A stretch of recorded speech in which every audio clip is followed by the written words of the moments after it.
Hi, Nick. Tango, Hi. welcome to my living room. We're speaking with Nick Tango, SPIRIBAM's Mid-Atlantic Market Manager, and he is actually going to speak about his plight with the coronavirus. I'm so happy to see that you're healthy, though. So thank God there's a happy ending to your story, but I want to hear all about it. I did a liquor trade show in early March. So I think that's where I initially contracted it. I mean, you can't be sure, but I am pretty confident that's where it was. Around that time before even going to the show, I think this is where like COVID-19 was more taken as like a joke.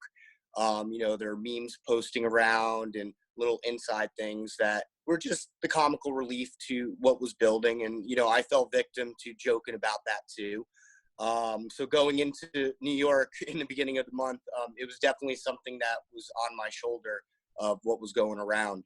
So I went to this show, everything was cool. There was a lot of people from Europe that came in. So a lot of different wine producers that I was shaking hands with and whatnot, and different, sales guys and all that stuff. But ended up going home, not really thinking much of it. And then that was on the 2nd. On the 5th, I just started kind of getting a little bit feverish. I wasn't feeling that great. I had a fever of like 103. It was around. So I just kind of didn't feel that great. So what I did was I took that Wednesday and that Thursday to just kind of hydrate, stay in bed, and try to just feel a little bit back to normal. I just thought I got run down from working in New York and, having a fun weekend and all that stuff. So I just figured I needed some time to just get myself back on track. So I took like a couple days off, and, my fever was just there. By Friday, I woke up and I was feeling all right. My fever went down. But I felt like I just spent like 2 days in bed. So I was like, I probably got to get like back on the horse and get going. So I got up and, I did my day normally. So when I got home, I just wasn't feeling good again. My fever came back. I started getting nauseous, and I started getting a little bit like confused almost. Like, I'm a very headstrong person. So it was very concerning to me that I wasn't as sharp as I was previously in the beginning of the week. So Saturday, I decided to use this great thing that I never use, which is called health insurance. And I was like, I should just go to urgent care and at least see what's up. So I went to urgent care. I walked in, I asked them, if they're able to test me for, flu and strep and all that stuff. And they said they could, but they said if I was looking for anything more in depth with COVID-19, like starting to make an impact, I should probably go to the local emergency room, which I said, perfect.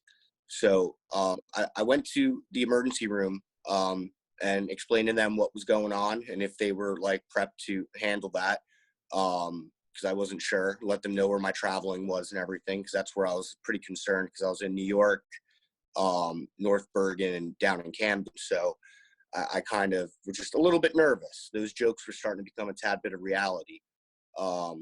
So they said they could test me. I went in the hospital, I got triaged, and I sat in this like one room that was like kind of open to people. And then they were just like, hey, let's go into like another room. So this is where like it was my first experience with like a hospital isolation.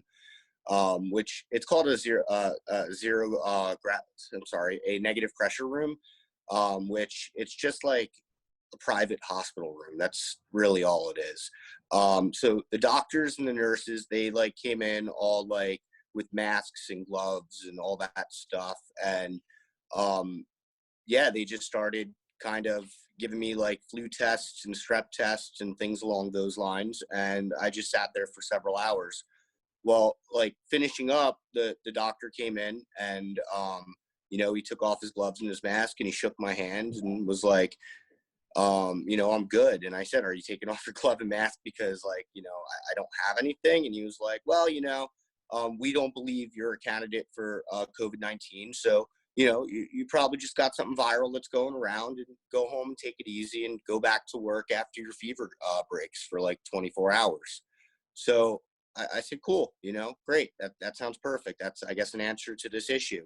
But I was also concerned, that I tested negative for everything like flu, strep, the other strands of corona, rhinovirus. Like they maybe ran like 8 or 9 different tests on me. Everything came back negative, which was kind of a thought in my head, because I was like, well, I am sick. There's something wrong. And I tried to express that to the doctor, and he just wasn't about it. So I went home. That was Saturday. So Sunday and Monday, I kind of just stayed in bed. I slept all day Sunday. Monday, I woke up. I was still feeling like pretty bad, but I was starting to feel like maybe I was getting a little bit better. At this point, I still had a fever. I never got like a sore throat or this like dry cough. I was just like infrequently yawning. I had a really high fever, and I was just getting confused. And I think that was from the fever just cooking so long. So I woke up Tuesday, and I said, I feel like I've been in bed for pretty much all of last week and, the weekend. So I'm probably just kind of beat up from just being in bed too much. I got to get out of bed and start going. I checked my temperature. My temperature was at 99, which they said it's like 104, or not 104, I'm sorry, 100.4 and above would be considered a fever. So I was like, all right, I'm under fever level. So let me go back to my day. So I went back to my day. I worked throughout the afternoon. Midway through my day, I just started feeling like a little bit sluggish again.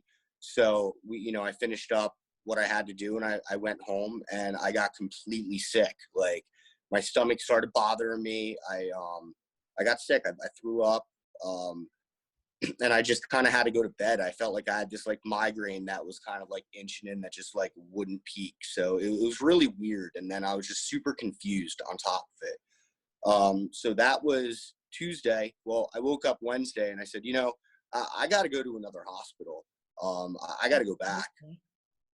So I took it upon myself at that point, since the first hospital I went with didn't test me, and then I also found out that they didn't even have any tests at that time.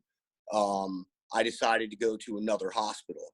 So I went to another hospital in Jersey, and I went in and I sat down, and I explained to them what the issue was. I explained to them everything. And before I even like got in the door, like I explained this to security, they like took these like awesome precautions. They like had me outside separated from everybody. They had like, I felt like I was on like the presidential line to a private room. I've never got like put into a room that fast ever. So they just got me in, and, they went through everything that I was telling them about previous during the week and my travels. And they decided at that point that I would be a candidate to take the COVID-19 test. So at that point, I was glad that we were going to have some kind of answer to what was going on. So they gave me the test. I mean, it really wasn't anything crazy. It's just a flu test. They stick a swab up your nose. It's pretty uncomfortable. And they swab you in the back of your throat, which is pretty uncomfortable. But it's nothing like super extreme or scary or anything like that. It's just super uncomfortable for a few minutes. So they gave me that. And then after that, they told me that they were going to send it out to the state. Now, there's a difference between the two labs that they send it to. They said the state would take 48 hours. Private lab would take 5 to 7 days. But they said they would send it to state. So I said, awesome. What do I do from here? They said to go back home and quarantine yourself. So that was Wednesday. So I said, perfect. Wednesday, what was the date? Oh, that was Wednesday. Let me just pull up my date. I'm sorry, my calendar. Yeah, it's okay. So I originally went to the hospital Saturday, March 7th, right? Okay. I went back to the hospital on Wednesday, March 11th. Okay. You know what's really scary about what you're saying? Because like yourself, I was still working in Manhattan that first week of March. We were being extra vigilant with the, not shaking hands with the hand sanitizer, even standing further away from people. But I was in Manhattan that whole first week. Yeah. And, I mean, we all were thinking, like you said before, this is a joke. Is this a scam? Like, this can't be real life. I mean, obviously now we're seeing that it was none of those things. But anyway, I don't want to cut you off. So Yeah, they no, sent no you back worries. home on Yeah. now Wednesday, March 11th. Go Yeah. ahead. So Wednesday, March 11th, they send me home. They said, self-quarantine yourself, until we give you your results back. And, I said, cool. Well, I pretty much at this point been inside since March 5th. So I'm like, all right, I guess there's just a couple more days of staying home. Now it's like, I officially have to stay home. So Friday rolls around. I get up, I call the hospital to figure out what was going on. And they had nothing for me, like absolutely nothing. They didn't even have record of them testing me at that point. So God.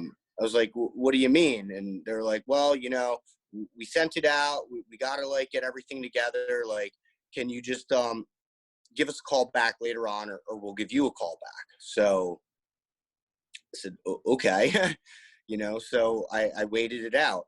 Well, later on that evening, I got a call back from the hospital, and they advised me that they lost my COVID-19 test. Where did they lose it to? Like, they just threw it away? That's what I was trying to figure out. I said, well, like, we have a pandemic going on right now. My test is probably one of the most important things that are like being tested for right now. Like, how do you lose that? And they sat there and they listened to me being upset and all that. And the end result was I had to come back down to the hospital to be retested again. Unbelievable. So that was Friday the 13th, which is the perfect day for that, right? Yeah. It was like Friday the 13th at like 7:45 when they called me. So, I live like 15 minutes away from the hospital. I was like, I'll be there right in 15 minutes. So I showed back up there again. They retested me and they told me to go back home and self-quarantine again. I said, all right. I'm like, I hope you guys know that you're not just sending me home to like relax. Like, this is like legit taking days away from my life. Because this was before everybody started quarantining and stuff. So I was just agitated. I'm like, you made me sit home for several days, and now you're telling me to sit home for another several days, and you lost my test. So am I just going to go home and sit around, or am I going to have like up to date like feedback over what's going on with my test?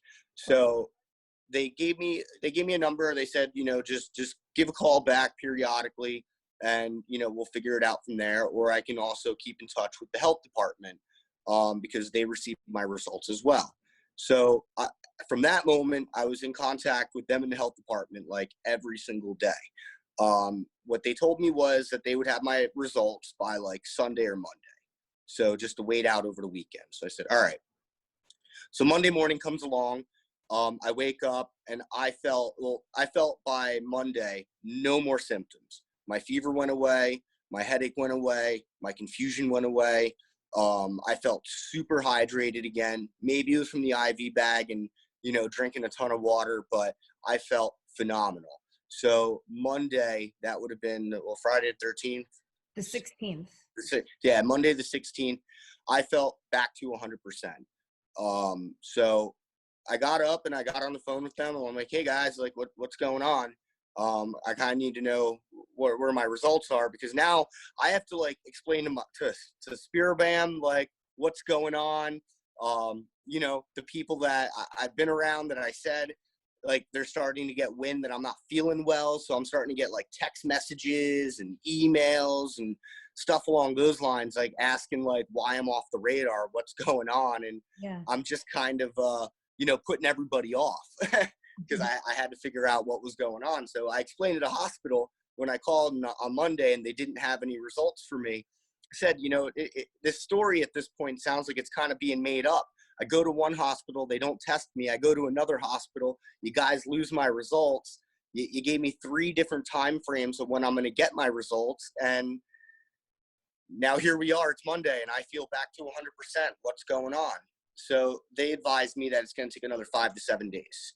Oh my God. This is the never ending saga. Oh yeah. So at this point, I'm just like, what do I do? I was responsible about it on Wednesday when I originally went. I asked my wife to not go back to work because I was officially tested. So, so now my wife is pulled out of work on top of this. We don't even know if I have it or not. And we're just sitting home. So it was like another 5 to 7 days. Like, are you kidding me? I thought there would be some kind of expedite on my test because the ball was dropped. And apparently that just wasn't the case. So, it turned into Friday the 20th that I finally got my results. And they were? Positive. They were completely positive. And, they gave me the call and they expressed to me that they were very apologetic over the time period of waiting for the tests. And, I said, all right, well, what do we do from here? And I was told pretty much, well, congratulations, you beat it. Like, just stay at home for another week. If you got to do essential shopping, you could do that, but just try to keep yourself like indoors as much as you can, like everybody else is. And I just said, okay. And that was kind of it. I was never prescribed any medicine. I was never given anything other than an IV bag when I went to the hospital. There's really nothing you can do for it from at that point when I was in the hospital. So I just kind of self-medicated with like, acid reflux medicine like Tums and Pepto and, Tylenol for my fever. And that was kind of it. But by the time I got my results, I was just about a week back to 100% normal. So I was over it. And they told me I was over it at that point. So that was kind of it. I'm so happy that you're sharing this story though, because it's just so scary how the ball has been dropped in so many instances. Yeah. Well, I originally I didn't want to go like vocal about it at all. One big reason I started talking about it was the rumor mill was starting to get like a little bit overflowing, and I felt like I was trying to get better, but I just kept dealing with like damage control of just, nobody knew what was up with me, and people were trying to like trace timelines in case I had it. And, I figured maybe if I just like put my experience up on my Facebook as like a timeline, that'll fix a lot of like questions that people had. So, I did like a day by day from, like I explained to you with that whole thing from going to like New York to getting my test results and that whole thing. And then I like woke up the next day and like, I saw that it was shared like several hundred times. I was asked a few times if it was all right to share, and I said, yeah. So I edited the post like it's okay to share. But I didn't realize that many people were going to pick up on it. I just thought maybe like a good local group of people that I know will see it and give the hospital a little bit of a hard time over my experience. But apparently it was a story that completely contradicts with how people are saying New Jersey's handling it. You watch the news and it's like, yeah, everything's under control. We got drive-in clinics going to test COVID-19, but they don't say that it opens up at 8 and they're at capacity by 8:15.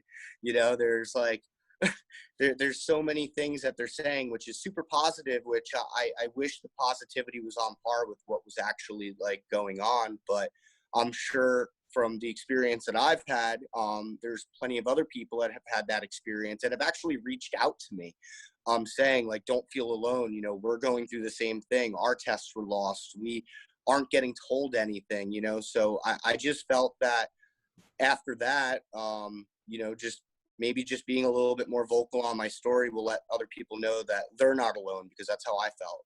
Absolutely. What were the hospitals that you went to? The first hospital I went to was Monmouth Medical Center in Long Branch, New Jersey.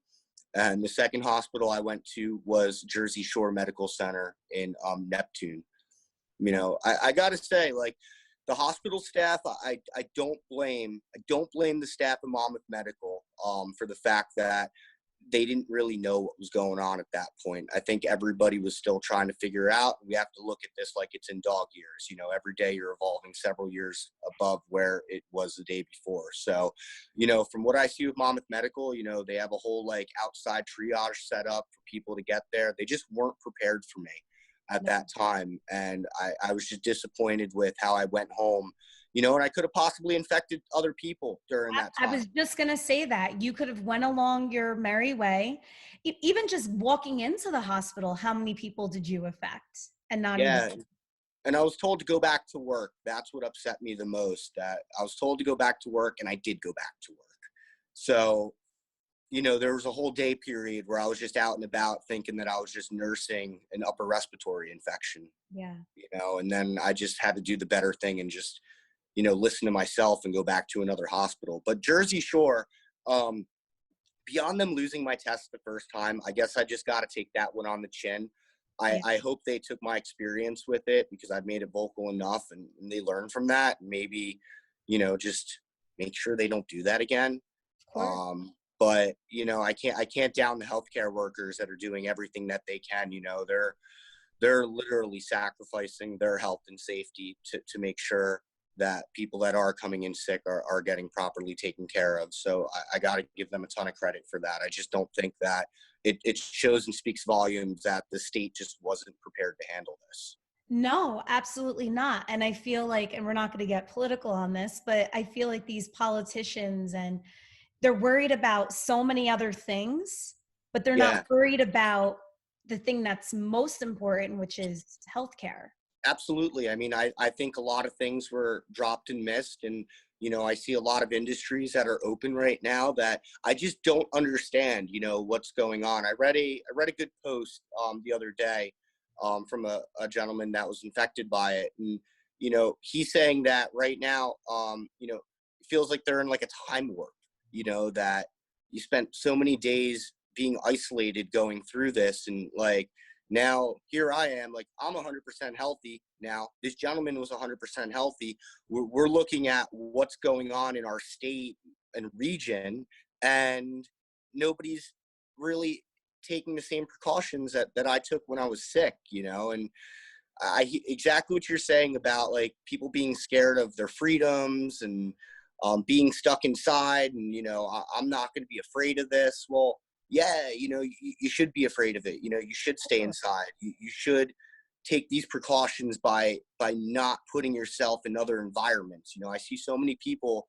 in parks and taking walks, and, you know, I've never seen these people in these parks and taking walks and stuff like ever in my life. And you have everybody out there, and it's not a mandatory spring break right now. This is a mandatory stay inside and let this pass. And people like me that have let this pass at this point and have stayed inside so I wouldn't get anybody sick.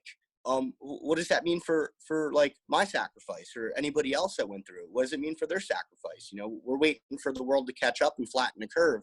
And as long as people aren't going to do that, it puts my life on hold. It puts other people's lives on hold. It puts your life on hold. It's they're saying maybe May. If everybody stayed inside, maybe it would have been in April. You know, but they're putting blocks around playgrounds. It's 2020. We're all adults.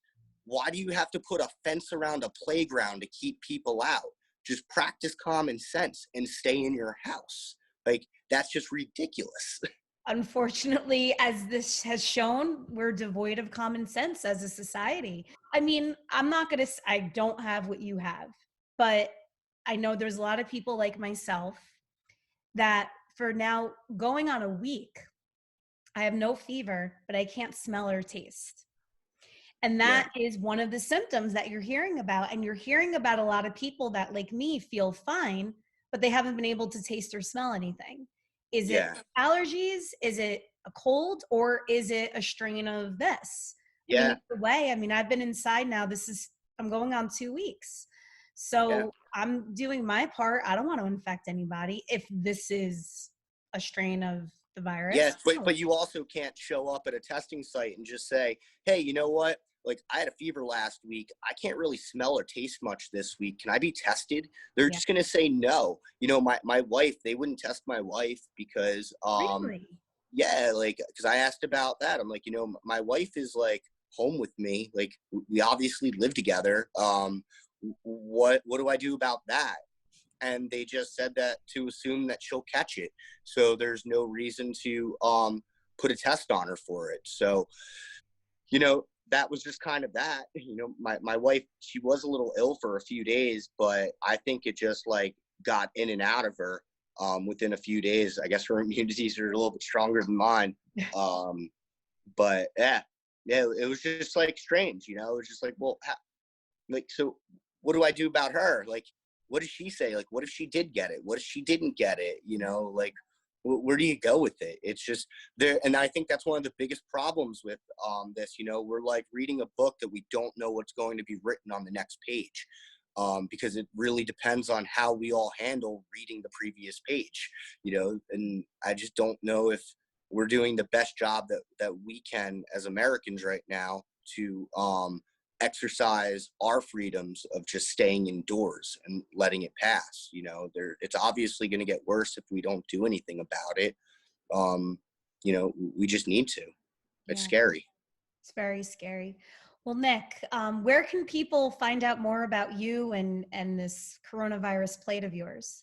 I mean, you know, I just have like updates on like via like Facebook, you know, just make little blurbs about like just what's going on with my life with it. I'm really trying to transition. Like, I just wanted awareness to be out there. I want people to know what's going on, you know. I wasn't looking well, the support's been great, but it's not what I've been like out there looking for. I just wanted people to be in the know of what was happening. So, you know, if people like just check out my Facebook, you know, I'm just like trying to share like stuff for my friends that are going through it, and, you know, keeping a little bit chipper with some like cocktail videos and stuff from SPIRIBAM. I'm just trying to get more back in the flow of, you know, giving other people spotlight instead of, you know, the past week people, you know, really being super supportive. I don't want to milk that as a survivor story because, you know, a lot of people have it and are going through it worse than me. You know, I hear people are like laying in bed, like choking on their own blood in their lungs. Like, that's horrible. Like, that's not something I had to go through. So I don't want to take the crown of something like that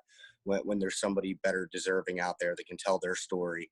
Because they'll get through it. You know, people will get through it. They may have a little bit worse symptoms and whatnot, but I just wanted to be an outlet for my story in New Jersey on just, this is what we're dealing with right now. This is not under control, you know? Yeah. Well, Nick, thank you so much for taking the time to share your story. Just, Yeah, you know, I will make sure to share it everywhere because I'm completely freaked out that you went through sure. something like this and probably thousands of others as well. So thank you so much again. Yeah, I actually wanted to, if you don't mind, tell you about little stuff that we're doing in St. Lucia and Martinique, you know, to, you know, give back a little bit for Yeah, what's going on. Do you mind? absolutely. Cool. So, in Martinique, we actually have these things called bag in the box. They're this guy right here. So what this is a 5-liter bag of agricole rum. It is quite romantic. So what we're doing in Martinique is we're actually taking that bag and we're producing sanitizers. Normally in Martinique, we're producing our rum from like 60 to 75%. We're doing these at 90. So they're completely like graded to be in hospitals and for emergency units. I believe it's anything over 60% can be used as a sanitizer. So where we normally have it at that one level to retain like the flavors and stuff that you're going to find in agricole rum, we're just boosting it up to 90. So like more or less all that's just being removed and it can be used as sanitizer. So that bag is going to go in a box like this. This is from Clement, and then is going to be sent out to the emergency units. So police departments, fire departments, hospitals, they're donating that all for free to all these places so that they can continue to have antiseptics. In St. Lucia, they were doing the same thing. where they're producing it in 1.75 liters. So the big jug handles of spirit. So they're going in those, and they're being given away for free to emergency units, fire departments, police departments, hospitals. And then it is also being given away for free to people that are high risk. So people that are already sick with it, elderly, or anybody that is over, I guess, the age of, starting to come in contact with it. So they're getting that for free. And then the additional sanitizers are being sold at cost to markets so that people can get it at cost with no profit being made. So these sanitizers are readily available to everybody throughout St. Lucia and Martinique. I believe in Martinique, the first week we produced 10,000 liters of sanitizer to go out. Like, that is amazing.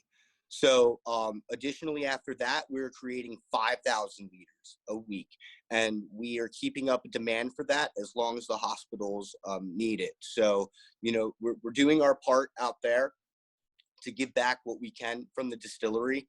It is super expensive to ship sanitizer from the Caribbean here. So it's a little bit hard to get such a high demand for it over here, even though with the issues that we're dealing with. But, we're at least doing what we can in the West Indies to make sure that everybody is safe and at least has access to sanitizers or antiseptics. That is beautiful. I love these stories of businesses coming together to do their part in helping out in whatever way, whether it's awareness or actually developing product. So that's really beautiful. Absolutely. Absolutely. So, that's kind of in a nutshell what was going on in my life. This is how, after all this, I'm trying to just be vocal and, talking about the things that we're doing. And, in the meantime, I'm going to try to stay to my chipper self and keep posting cocktail videos and interacting with anybody that has questions or whatnot. And, just try to be there. So how do you think this is going to change your industry moving forward? Oh man, I mean, it's crazy. Our industry right now, I've always looked at the liquor and spirits industry as recession proof. It never really gets impacted. You drink when you're sad, happy, celebrating, not celebrating. There's just always an occasion to drink or go out to drink. With right now being all the bars, restaurants, and hotels are closed, that's a huge chunk of the industry that's being taken out. So we're being affected like super crazy on those levels. With liquor stores, we still have some good usual business, but it's very hard to walk into a liquor store that doesn't have your brand and say, hey, during this pandemic, like, you want to buy some new rum that like you don't have on your shelves. People don't know if they're going to like close tomorrow. So they're just trying to keep as much as they can and sell as much as they can. So it's impacted us in those aspects to where, we're just trying to stay creative and, do what we can in our local markets to at least support the bartenders, whether it be like different cocktail stuff that we're doing. I believe we're doing a cocktail thing where we're donating like $25 to a charity. So at least like give back some money like that way.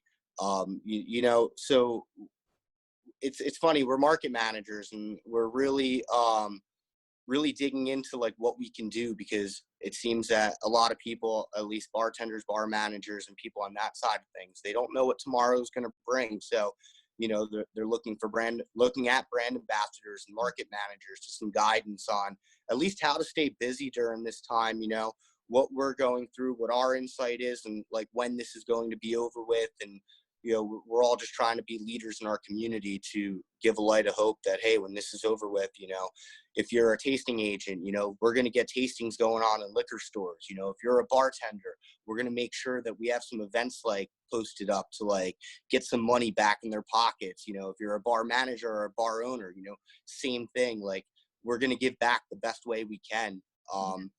It's just, I feel like everybody's just kind of frozen right now because nobody knows what tomorrow is going to bring. But luckily for at least my position, SPIRIBAM has kept us like going 100%, so like I don't have to wake up every day not knowing like, where my next paycheck is going to come from. And I think that speaks volumes about a brand that they're putting their employees first.